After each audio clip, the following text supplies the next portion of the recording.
pour faire cette présentation. Donc, je m'appelle Nicolas Roussel, je suis actuellement en contrat postdoctoral au JET à Toulouse. Et donc aujourd'hui, j'aimerais vous parler d'une possible utilisation d'une antenne GNSS pour mesurer les variations du niveau marin par réflectométrie. Alors les présentations s'enchaînent assez bien, je dois dire, parce que, comme on va le voir, la réflectométrie va pouvoir être, dans un futur assez proche, un outil, une alternative ou plutôt un outil complémentaire à l'altimétrie satellite en domaine côtier.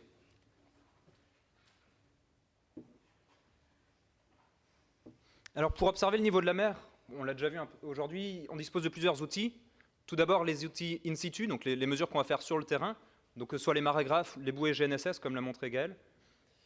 Mais ces outils présentent des inconvénients, notamment en termes de couverture, puisqu'on aura une couverture très locale, on aura des estimations ponctuelles, et une couverture très hétérogène. En revanche, la résolution spatiale ainsi que temporelle et la précision vont être très bonnes. A l'inverse, les mesures satellites, donc là j'ai pris l'exemple de l'altimètre Altica, vont présenter une couverture excellente, on parle de couverture globale, notamment en pleine mer, mais ça va se faire au détriment de la résolution temporelle et spatiale. Donc là on a une estimation tous les 174 mètres le long de la trace pour l'altimètre Altica, et la précision va rester assez bonne. Mais donc on voit que entre ces deux techniques extrêmes, on a besoin d'un outil complémentaire qui va présenter des caractéristiques intermédiaires en termes de couverture, de résolution spatiale et temporelle entre ces deux techniques.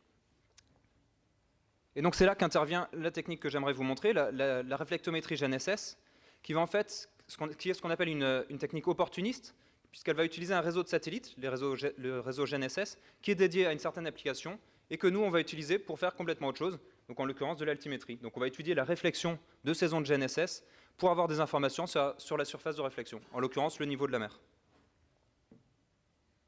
Donc, un bref rappel sur le GNSS, avant de parler de réflectométrie GNSS. Donc le GNSS, c'est ce que tout le monde appelle le GPS. Donc en fait, c'est un acronyme qui veut dire Global Navigation Satellite System, qui désigne l'ensemble des systèmes de positionnement par satellite. Donc le GPS, c'est le plus connu, c'est le système américain, le plus ancien. Mais on a également le système russe, GLONASS, le système européen, Galileo, et un certain nombre d'autres constellations. Donc ce système est dédié... Donc on a un ensemble de satellites qui émettent en permanence des ondes électromagnétiques en direction de la Terre. Et ces ondes sont dédiées à déterminer la position tridimensionnelle de n'importe quel point sur la Terre. Donc, pour cela, on va utiliser des récepteurs, donc que ce soit des navigateurs de voitures, ou alors des antennes, ce qu'on appelle géodésiques, donc qui font la même chose mais qui sont plus précises. Et donc, le but va être de déterminer la distance qui sépare chaque satellite de notre antenne. Et donc, par triangulation, on va pouvoir déterminer les coordonnées tridimensionnelles de l'antenne. En pratique, on a un certain nombre de phénomènes qui vont venir perturber la mesure. Donc là, j'ai représenté la perturbation de la trajectoire de la traversée de la troposphère et de la ionosphère. Ici en rouge, bon, bien évidemment, j'ai exagéré la perturbation. On a également une certaine incertitude sur la position des satellites. Donc sur les éphémérides précises diffusées 15 jours après le passage, on aura une précision de l'ordre de quelques centimètres. Et enfin, on a une troisième source d'erreur assez importante, le multitrajet. Donc ce sont l'ensemble des ondes qui rebondissent sur le sol ou sur les bâtiments aux alentours avant d'être reçues par l'antenne. Donc en positionnement GNSS classique, on va essayer par tous les moyens possibles de supprimer ce multitrajet. Parce qu'en fait, ce multitrajet va être interprété comme si le satellite était en réalité était plus loin qu'il ne l'est en réalité. Donc par tous les moyens possibles, on va essayer de supprimer ce multitrajet en positionnement classique. En réflectométrie GNSS, au contraire, on va essayer de l'isoler et de l'analyser, puisqu'il va nous apporter des informations sur la surface de réflexion. Donc c'est ce qu'on appelle un radar bistatique, puisqu'on a le système d'émission et le système de réception qui sont situés à deux endroits différents dans l'espace. Alors ces informations, elles vont pouvoir être de nombreux types. Là, j'ai récapitulé l'ensemble des applications qu'on peut trouver dans la littérature pour la réflectométrie GNSS. Donc on va pouvoir, en fonction du système de réception, donc que ce soit une antenne au sol, aéroportée ou embarquée à bord d'un satellite à basse altitude, on va pouvoir faire de l'altimétrie océanique, de la mesure de la rugosité de l'océan. On est en train de faire des recherches actuellement, enfin la communauté fait des recherches sur la mesure de la salinité et de la température de l'eau. En domaine continental, on va pouvoir mesurer l'humidité, etc.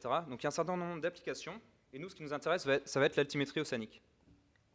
Alors comment est-ce qu'on va pouvoir mesurer la hauteur, ici, entre notre antenne GNSS et la surface de réflexion, donc le niveau de la mer?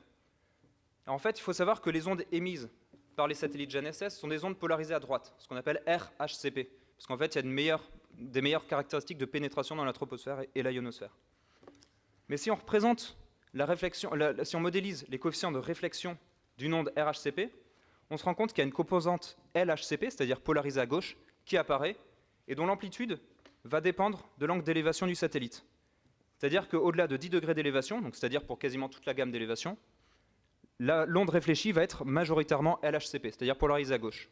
Donc on va pouvoir imaginer un système à double antenne, une première antenne orientée vers le haut, polarisée à droite, donc c'est une antenne classique utilisée pour le positionnement, qui va capter l'onde directe, et une deuxième antenne orientée vers le bas, polarisée à gauche, qui va pouvoir capter l'onde réfléchie. Donc ce système optimise la réception du signal direct et du signal réfléchi.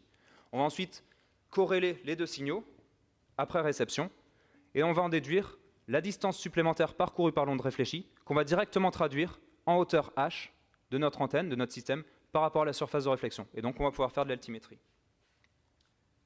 Il existe une deuxième solution qui se base sur le fait qu'en fait les antennes GNSS classiques ne sont pas parfaites.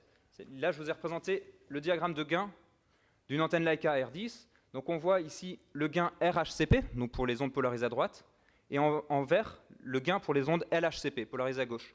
Comme on peut le voir, le gain LHCP n'est pas nul. Sur une antenne parfaite, théorique, on aurait le gain LHCP nul, puisqu'on essaie d'optimiser la réception du signal direct. Or, ce n'est pas le cas, et donc, avec une antenne classique, on va quand même pouvoir recevoir le signal réfléchi, qui va être perçu comme une forme de bruit sur le signal direct. Donc, avec n'importe quelle antenne GNSS classique, on va pouvoir mesurer le signal réfléchi sous forme de bruit. Donc, les deux signaux vont créer des interférences au niveau de l'antenne, et ces interférences vont être particulièrement visibles dans le rapport signal sur bruit, donc ce qu'on appelle le SNR, mesuré par cette antenne, mesuré classiquement par cette antenne. Donc les deux techniques ont des avantages et des inconvénients. La première technique est plus précise, puisqu'on va pouvoir séparer les deux signaux, mais cette technique, avec une antenne unique, présente un avantage majeur, c'est qu'on va pouvoir utiliser l'ensemble des stations des réseaux GNSS permanents, côtiers, pour faire de l'altimétrie. Parce qu'il faut savoir que pour le positionnement, il y a un ensemble de stations un peu partout en France et dans le monde, des stations permanentes qui font des acquisitions permanentes. Et donc avec ce système, on pourrait imaginer utiliser toutes ces stations qui sont au bord de la côte pour faire de l'altimétrie, directement, sans aucune modification matérielle. Alors, un peu plus en détail, comment ça marche? Je vous ai dit, l'onde directe, l'onde réfléchie crée des interférences au niveau de l'antenne. Ces interférences sont visibles au niveau du rapport signal sur bruit. Donc là, je vous ai tracé typiquement le SNR qu'on obtient lors du passage d'un satellite.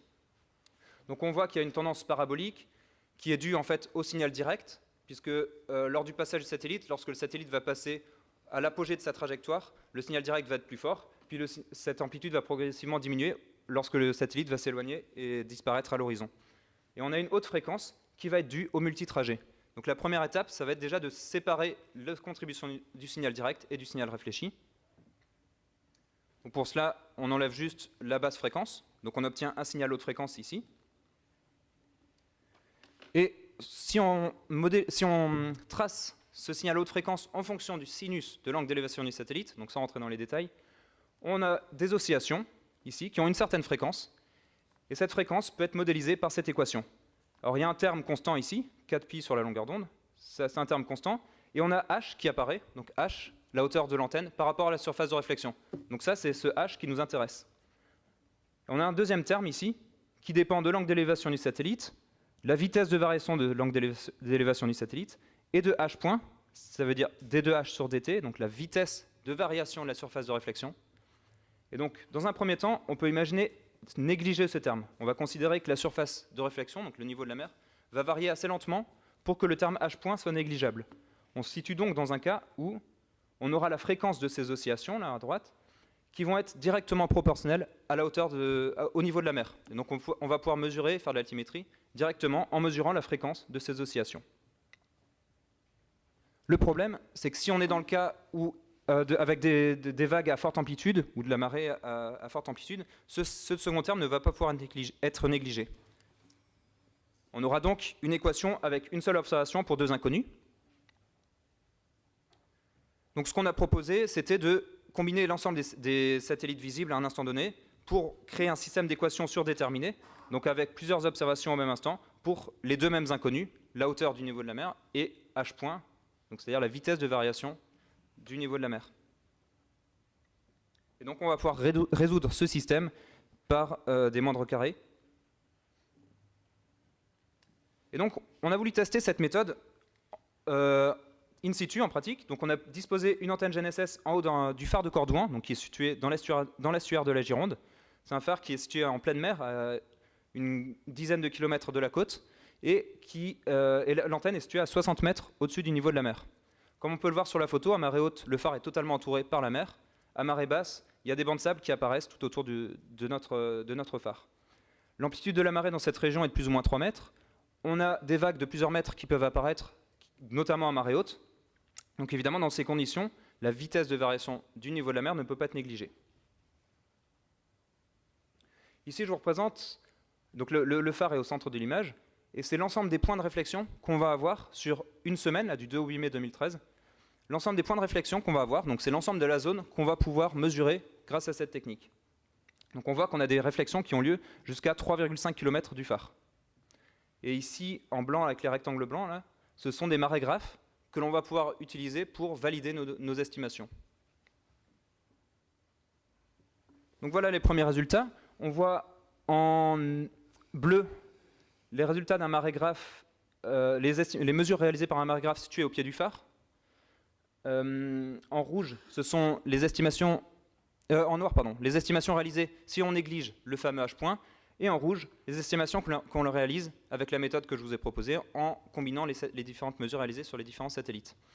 On peut voir qu'on obtient une corrélation, donc avec la méthode classique, une corrélation avec le marégraphe de 0,82, avec la méthode en combinant les satellites, une corrélation de 97%.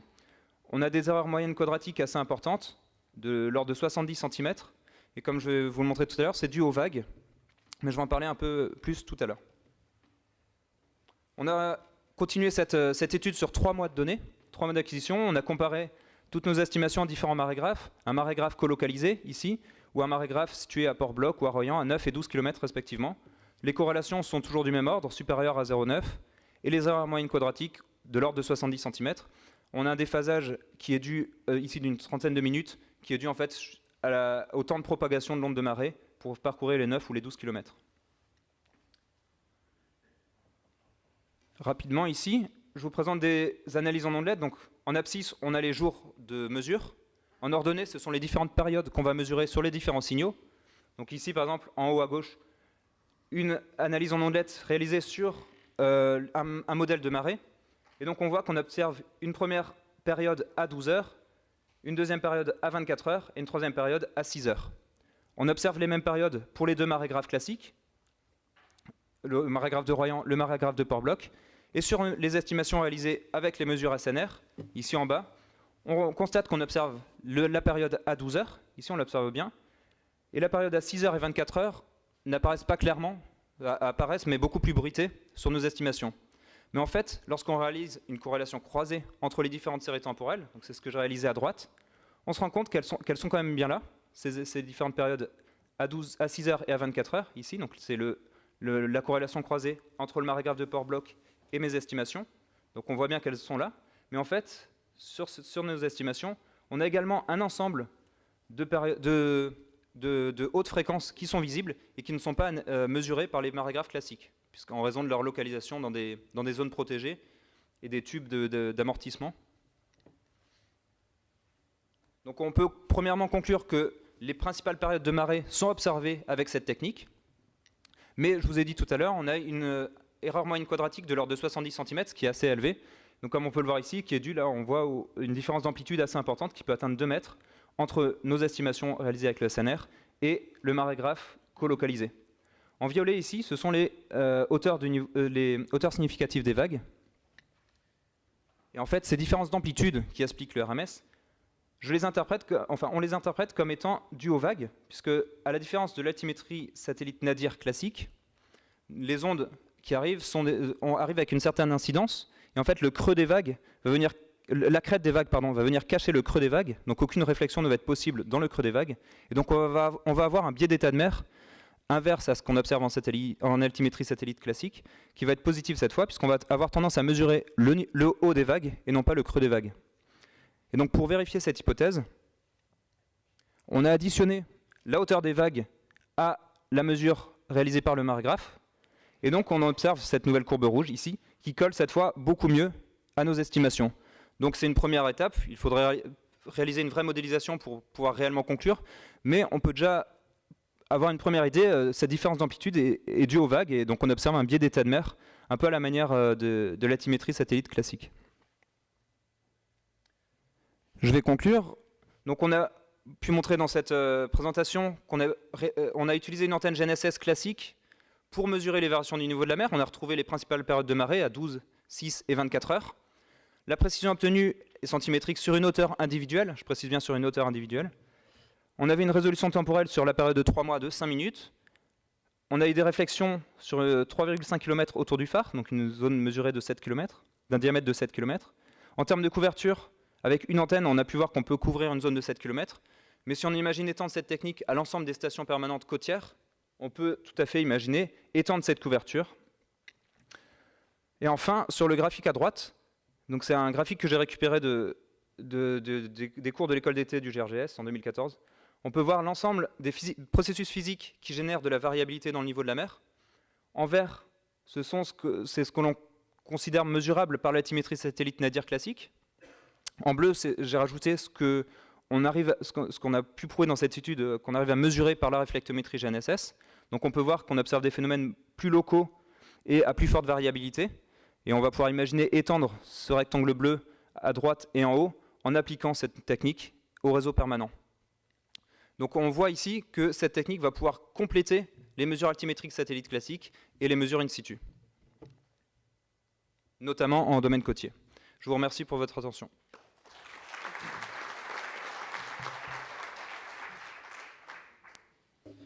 Merci Nicolas.